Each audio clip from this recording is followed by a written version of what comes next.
You're listening to the TahoeDeep Podcast, hosted by Chase Petley and Noah Jeremy. He said, Donnie, there's things out in this lake that nobody has ever seen. It's impossible to see clearly or identify what kind of fish it is. Fish researchers said while the animal looks remarkably shark-like, we found a large fish while we were videotaping at 1,100 feet. Petley is hoping to expand and refine his project. In 1976, I was out on Lake Tahoe, and we saw something that I cannot explain.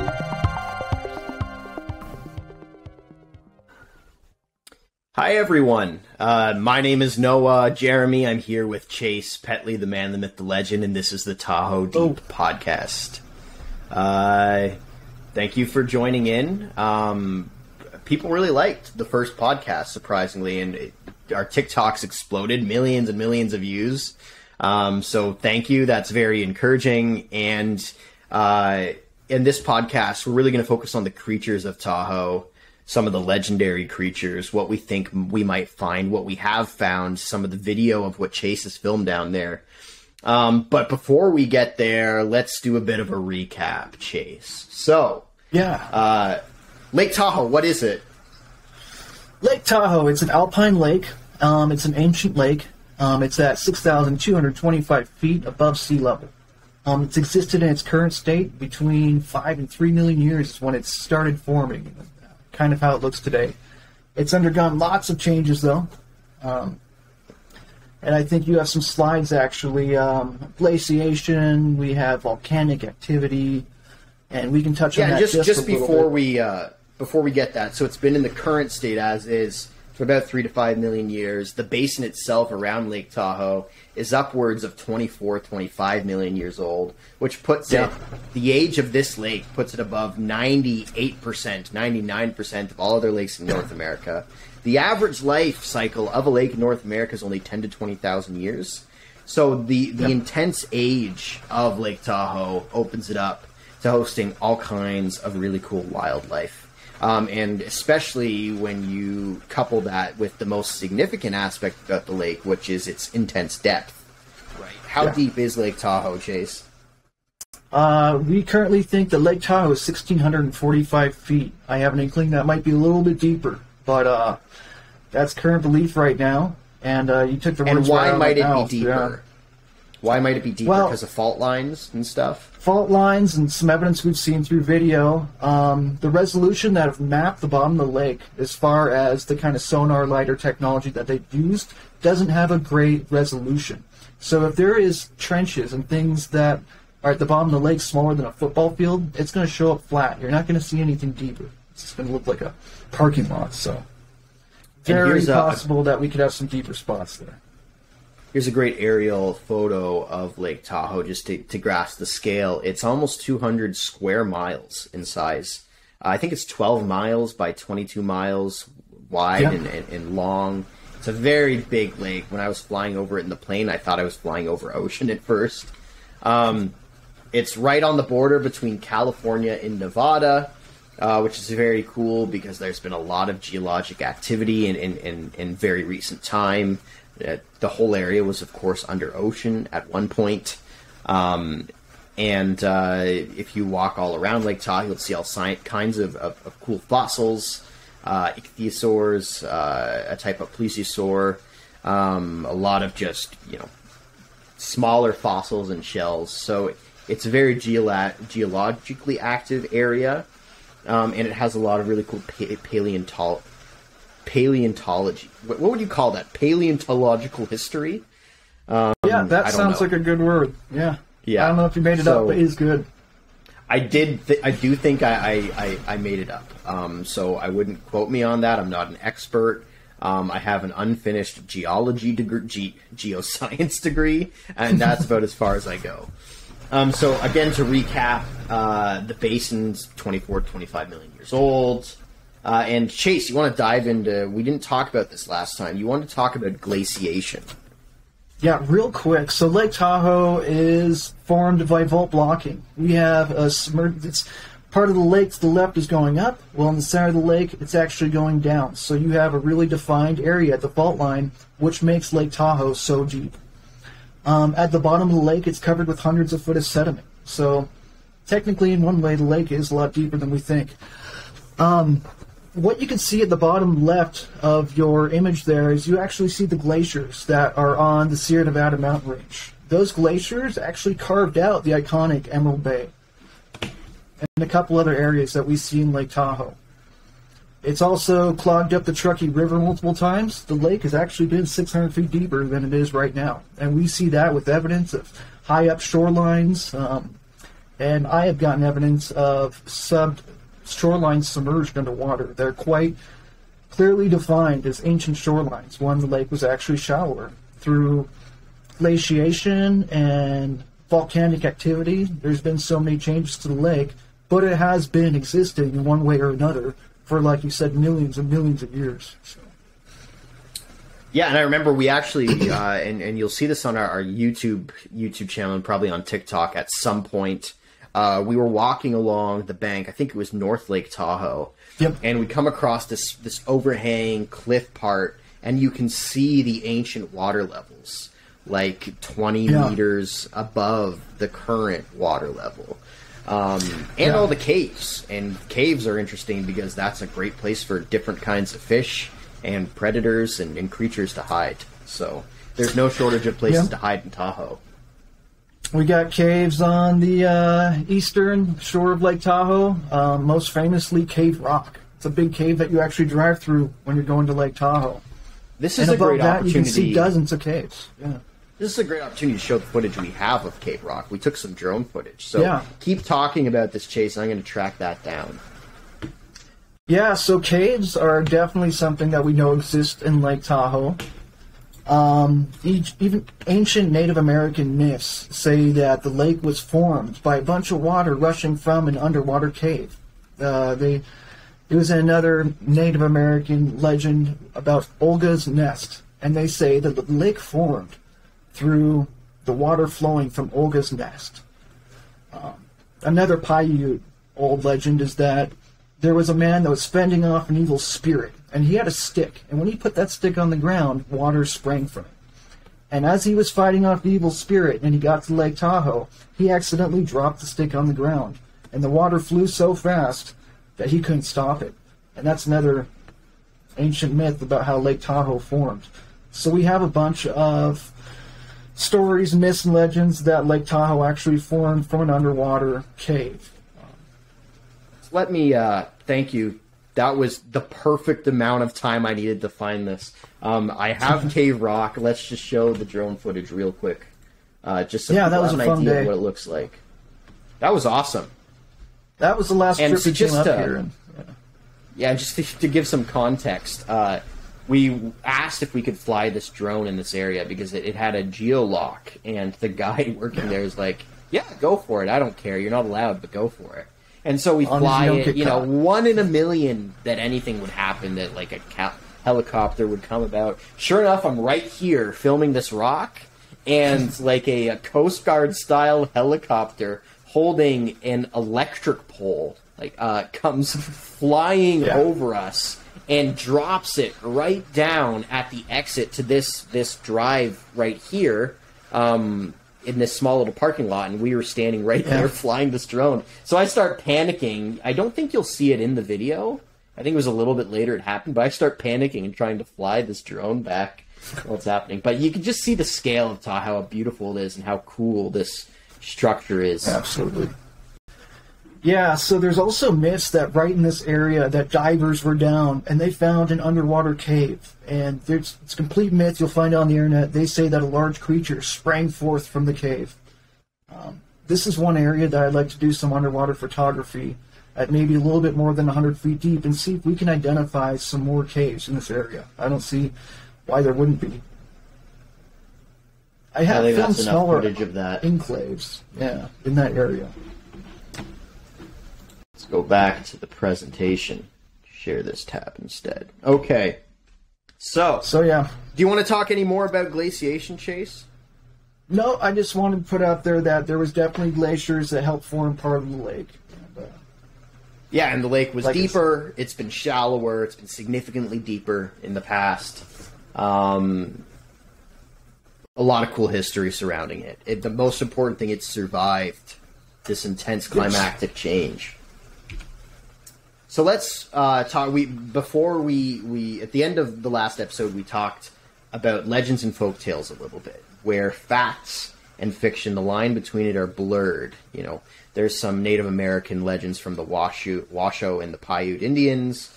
Obviously, there's the legend of Tahoe Tessie. There's the legend of bodies being dumped in Tahoe, and they've recovered multiple bodies there that have been incredibly preserved. So, moving forward, here we are. Let's talk about how Chase Petley came to be the de facto deep water explorer for Lake Tahoe. The only one, as far as I know, that's filmed the exact bottom of the lake. And we'll talk a bit how that started, how you got there, the process, why you wanted to do that, and then we'll talk about what you filmed. So, in the beginning, there was Petley. This is footage of you on the news in 2016. Is that correct? I guess. I mean, I'm not so sure about the dates, but that's what it says right there. So, the first time I filmed the lake wasn't actually with the news. It was right after. They wanted to pretend like they were there with me filming the first time ever, but I did film once before. I did go out with the news. So. Yeah, but 3 years earlier, I believe in 2013, that was your first time that you filmed the bottom of the lake. And then 3 years later, you'd filmed a bunch more, and the news went out with you, and they wanted to make it out like it was the first time, but it wasn't really. Yeah, so I wasn't trying to be the first person to film the bottom of the lake or anything. The story starts off as I was in the military in Nevada, and I was living in California, so I was driving back and forth across Lake Tahoe every time. And I wanted to Google what the bottom of the lake looked like. And I Googled, and there's no pictures, there's nothing. I couldn't really find anything below 100 feet in bottom of Lake Tahoe. So I decided it'd be pretty easy to build a camera housing and get down there and be the first person to video the bottom of the lake. And did that pretty quickly. Did a little bit of engineering and whatnot, and got the help of a machine shop. I counted the whole thing up, and we were able to be the first person. Yeah, that's the first thing we actually built. I came up with the design on a piece of paper. Then I actually built it out of wood, a wooden model. I brought it to an engineering firm where we drafted it up, and we built it. And what you're seeing right there is I'm actually with a photographer doing kind of a cool little product shot of it. And, gosh, I believe I was about 21. What did you call this? So. You called this Abyssus or something like that? The first thing, ironically, I was actually calling it TahoeDeep when I first started. So we've gone a whole circular thing here, circle. back to TahoeDeep. Yeah. And that right there had 5 cameras on it and 5 lights, 5 GoPros, so we can get 5 4K shots, 180 degrees of camera angle overlapped the whole circle around so we wouldn't miss anything. And that made it to 1,650 feet the first shot. It actually turned over upside down, but it made it. Yeah. And then this is you with the news for sure. This is in 2016 talking about they went out with you on a boat and you dropped the little football thing down at the bottom of the lake. And I have video that we'll show later of that. Yeah. Yeah, since you can't really see in the picture, I'm holding the microphone. And that's because I was doing some behind-the-scenes tomfoolery and messing around with the microphone, acting like I was interviewing my buddy there. But that was on the Edmonds boat. They took me out there with the whole crew. Big boat. Shout out to the Edmonds. Yeah. So I just wanted to quickly talk about the known fish species in Lake Tahoe. Here, if you're watching this, I have a red box outlining all of the species that are invasive and were introduced. And as you can see, the vast majority of fish species in the lake right now are invasive and were introduced. In fact, I read a study before we hopped on to record this, where they did a survey of fish species in the lake, and about 80% of the species they recovered were invasive. In fact, the number one fishery in the lake is Mackinac lake trout. That was introduced. The local trout species, the Lahontan cutthroat trout, actually was extirpated from the lake, and they've been reintroducing, doing 10,000 fry hatchings and reintroducing to the lake, I think, over the past few years. But the local species on this as far as I know, are the Lahontan cutthroat trout, the mountain whitefish, the mosquito fish. And the next slide, yeah, so these are the native fish species. Kind of, I eliminated minnows from this slide because there's multiple different minnow species that are native to the lake. But the Lahontan cutthroat trout, the Tahoe sucker, which isn't that big, and the mountain whitefish, and then the Paiute sculpin. And what's interesting about the sculpin is they're not very big. You might consider them a minnow, but I included that because they're a deep water fish. We have footage of what I am 99, and I've always looked at them like that's probably a sculpin. They're the deep water fish that exist in most deep water lakes. Yeah. And then here's some more invasive species before I pass it back to you, Chase. So just to give a picture of, there's a lot of invasive species in Lake Tahoe. And the mysis shrimp you filmed, like there's billions of mysis shrimp in that lake. They're everywhere. It's a problem because they're impacting the water quality. There's mysis shrimp everywhere. They're at the bottom of the lake. They're at every level in high density. You did the math. There's like billions and billions of them. They were introduced. The crayfish. There's 200 million crayfish in Lake Tahoe. That's what they estimate. And they get big. Oh, wow. And they were introduced. Zebra mussels, we get those up in Canada, and they're a pain. So Tahoe is unfortunately a lake under attack by these various invasive species. And I think we have on film another invasive species, which we'll talk about later. Real quick, before we forget about the crayfish, I just wanted to mention, I have a video of a crayfish. Well, I got a couple videos of a crayfish, but what I've noticed is quite linearly, they get larger within depth. I see small crayfish near the top, and the shrimp follow this too. The deeper you go, you get the bigger species. So I actually have a video, I'm sure you'll be able to find it, we can throw it up on TikTok one day, of a huge crayfish kind of challenging me with its claws, and it was about 400 feet deep. Big crayfish. So my two thoughts. One, and I'll let you speak to this. Is there a physics principle for creatures getting bigger at depth? But before we talk about that, I wonder if, because obviously, as you go deeper in the lake, fish density decreases, right? This could be a very easy explanation for why we're seeing bigger creatures at the bottom, or the densities we see at the bottom, because the deeper down you go, the less fish there are, the less predators there are, so those that can get down deep are able to grow bigger. That's one theory. Now, the other theory, is there a physics principle for why at depth creatures might be bigger than at shallower depths? There's a couple different things going on. You have Bergsman's rule, which states in colder temperatures, species of the same species seem to get larger. You'll find that white-tailed deer that would range around 125 pounds down in the south of North America. Up in Northern America, you can see them getting up to 275 pounds. So the cold environment makes them grow a little bit larger for a couple different reasons. And then you have deep-sea gigantuism happening, and I believe this is happening even in Lake Tahoe, where as a species gets larger, you have kind of a square root thing happening, where it can get much larger and consume less calories, but the larger it is, less calories it needs. It's the surface area of the actual fish coming into play there. So it's interesting. And one you thing talk I'd about. like to say too. Sorry. Sorry. You mentioned go that ahead. the deeper we go, you actually see less fish, and that is true, except for when we get next to the fault lines in Lake Tahoe. When I got next to the fault line, it seemed as almost if it's an epicenter for life. And the density of life is just really staggeringly, really dense down there.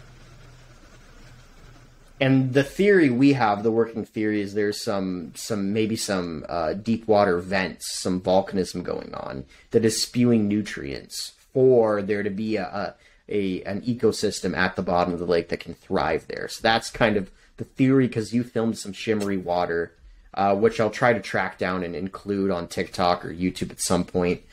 But the one thing I want to talk about before I hand it back to you is, it's interesting you say how like deer or creatures where it's colder tend to get bigger, because I was listening to Joe Rogan with Steven Rinella, and I believe it was Steven Rinella, and he was talking about how the record, either mule deer or whitetail, has been held in Canada since like the 1990s. Oh, really? And it obviously gets very cold up. I think it was. I'm not sure where in Canada, but that's very interesting that you brought that up, and I just wanted to bring up that anecdote. Anyway, they say back to everything's you. bigger in Texas, but no, Canada's got the record.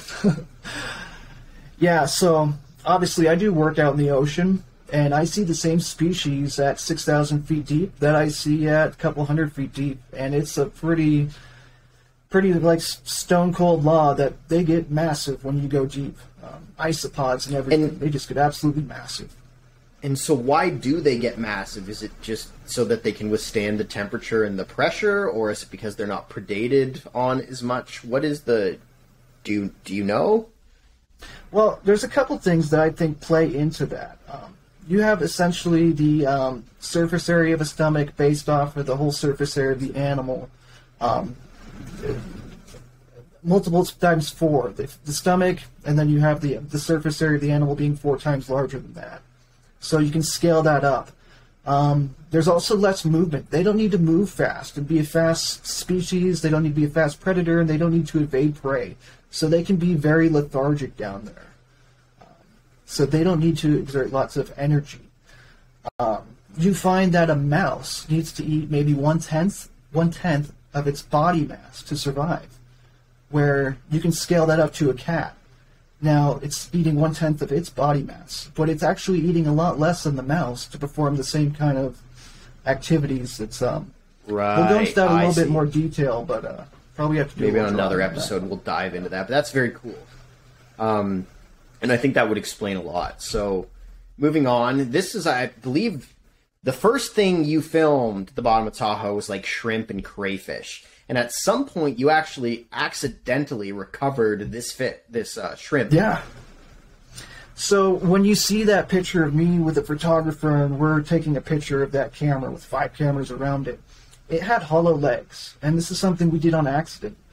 As it went down in water depth, the pressure grew to 740 psi. And that's the pressure it is at 1,645 feet deep. You get about 742 psi.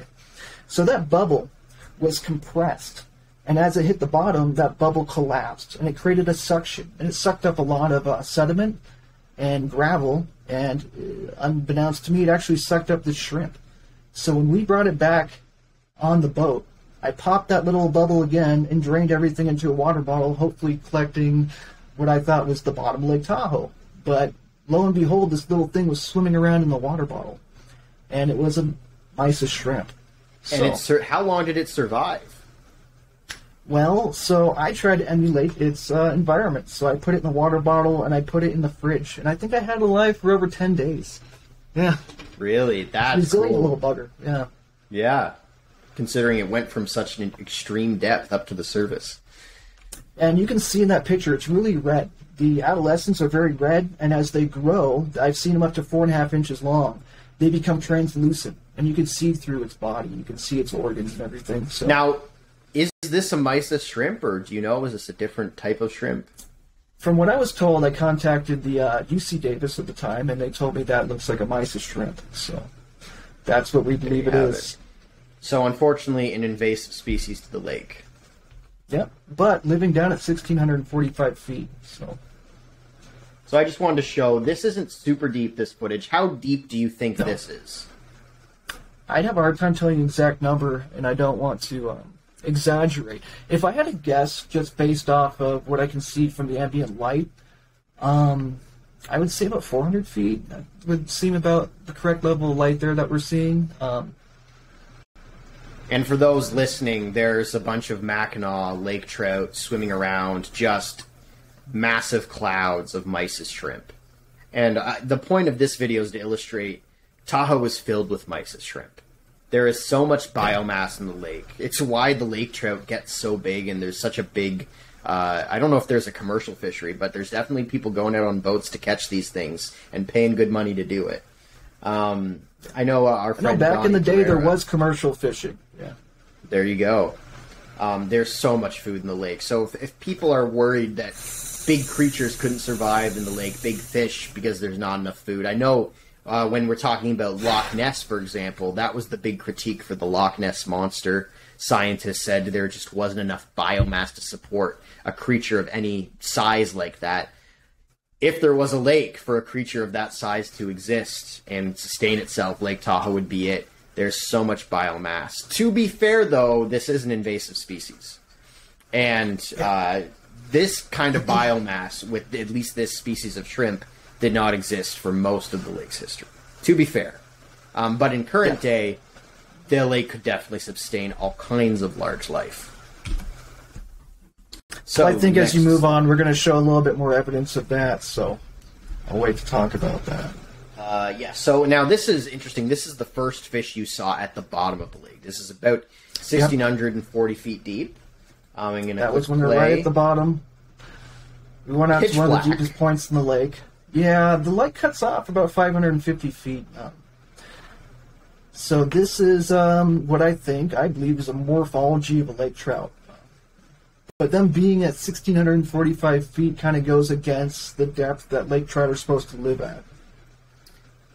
I don't want to disagree with you, but I have done some research, and I know from sampling done in Lake Ontario that lake trout have been found at extreme depths.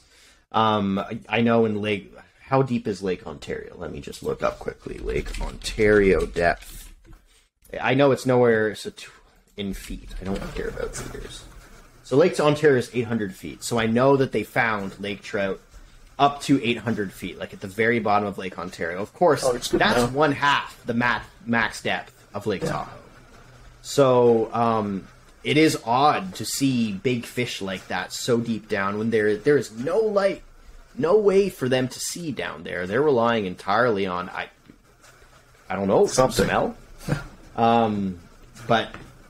But yeah, it's very, very interesting. So just to play that again, and for those listening, there's a large lake trout swimming by Chase's little, I don't know if that's a sea lab or what that is, but swimming by the camera at 1,600 feet. Set up there with some camera and some lights. Just trying to...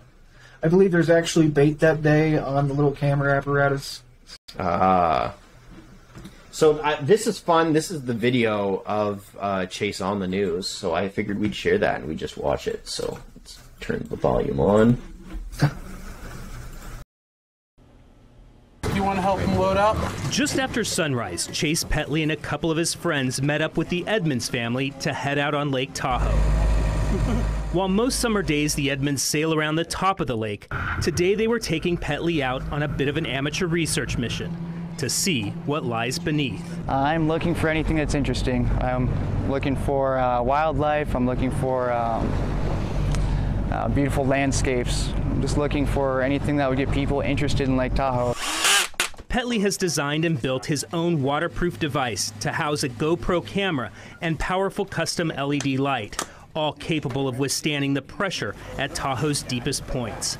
The Edmonds volunteered to take Petley out of curiosity. And there's so many stories about what's at the bottom of Lake Tahoe and what's in here. And to have a camera go down and show us, I'm on board. I want to know what's going on. When we get to the spot they want to explore, can you drop a pin on the GPS so we know exactly where we are right now? The first location near the crook in the state line. Ready, everyone? There we go. Let's go. Petley drops the missile-shaped device overboard and lets it fall to the bottom. So it's going to be going down this fast for a while. Here the lake is more than 1/4 of a mile deep. The camera records the whole way down, the image getting darker blue as the sunlight disappears. It is so deep, it takes more than 4 minutes to travel to the bottom. What we see when the camera gets to the end of the line may not look all that impressive, the muddy bed of Lake Tahoe, but it's still an achievement. This is one of the deepest points of the lake ever seen by humans. Other submersibles and scuba divers have brought back underwater video and pictures from shallower points. The University of Northern Illinois tried to examine the fault line at the bottom of the lake 3 years ago, but never made it because of technical problems. Researchers and historians we talked to believe Petley is the first to record video from the lake's deepest levels. It's always exciting because every time we do it, everything's new. At 22 miles long and 12 miles wide, this is just one location, and Petley is anxious to explore more. Lake Tahoe's water may be renowned for its clarity, but at its depths, it still holds many mysteries and lore. Are there mob grave sites, unidentified creatures, underwater tunnels connecting it to other lakes? Finding the exact spot to look is the hard part. There's no live feed from the bottom, so they don't know exactly what they've got until they reel it back up. Before the second drop of the day, Petley's crew added a glow stick and a can of sardines, hoping it might attract whatever lurks in Tahoe's deep waters. Camera is on, lights on. 3, 2, 1. It drops in and the reel spins for several more minutes as it plunges to the bottom. Again, more mud. But here we notice something swim by the lens.